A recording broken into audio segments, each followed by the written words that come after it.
I juked a kick here. He melded it. I kicked him. He's mad. When they connect again, I'll do this. Into a sheep, maybe. Port back. Those Faker! What was that?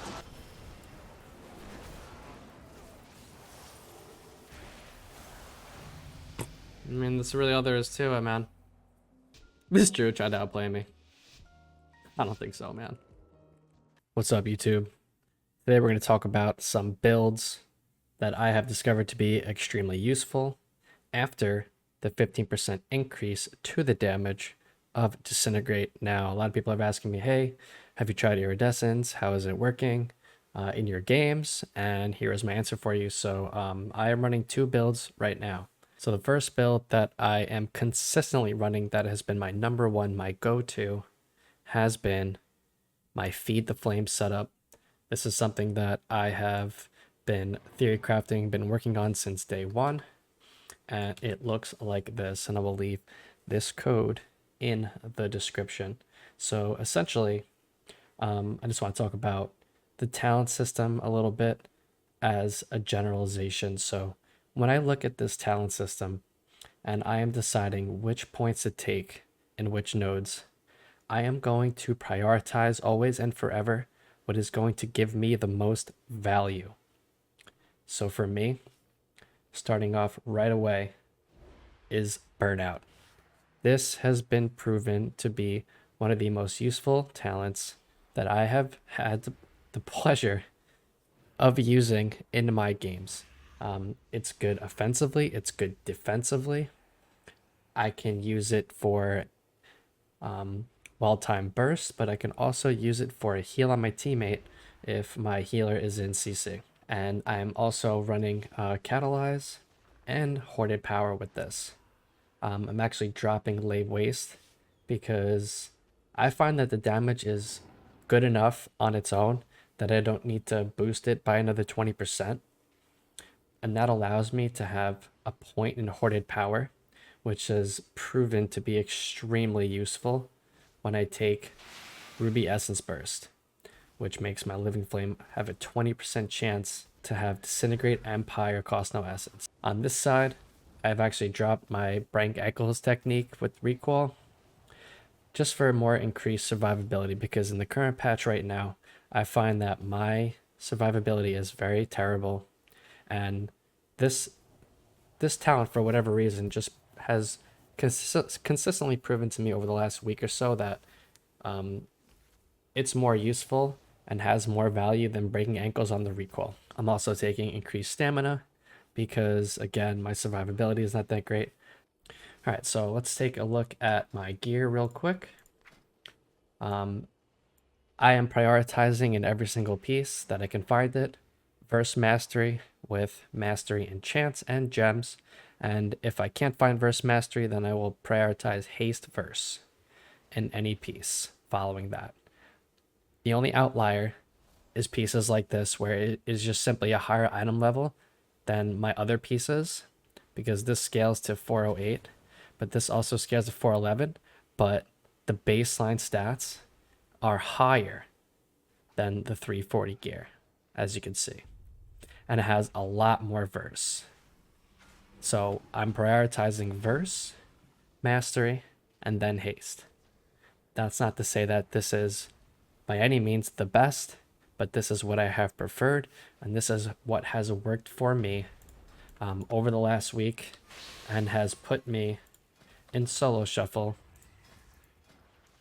at 21-24, which, if the season were to end right now, would put me in rank 1 range for Devastation in that bracket.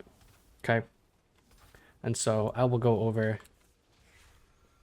the rotation and how I play this with this spec specifically. Okay, so we'll talk opener, and again, my opener is not a burst rotation. It is an opener that is going to create pressure. So my opener will look something like this. Originally, I will be fishing for a proc. I got one, so we will start off always with the Shattering Star, Dragon Rage, one tick of Fire Breath, Follow it up with an Eternity Surge. Launch any procs that I get. As you can see, very good damage, 75k on instant Living Flame proc. This is why I run Burnout. And just always spamming Disintegrate. Extend my Dragon Rage by using my Fire Breath. Extend it again with Eternity Surge. So I've made effectively my 14-second cooldown much longer due to my haste levels and due to the Feed the Flames setup. Okay. Now that is for that build specifically, and I will use this build against any teams that have really good sustain.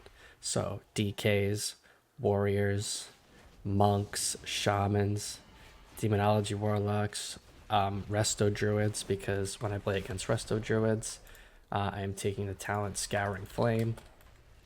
In combat, so I gotta drop combat to change my talent. So I'll run Scouring Flame, right? And this way, I'm getting up as many Fire Breath ticks as possible. I'm purging the hots, right? I'm getting a lot of burnout procs now. I'm just kiting around. I'm spending my essence whenever I get it to try and reduce the cooldown of my Fire Breath, right? Looking for procs, spending my procs when I get them, which is again going to reduce the cooldown of my Fire Breath. And now, you know, if I'm swapping to a druid and I want to strip off 4 hots at the same time with this talent, I can just tip the Scales Fire Breath,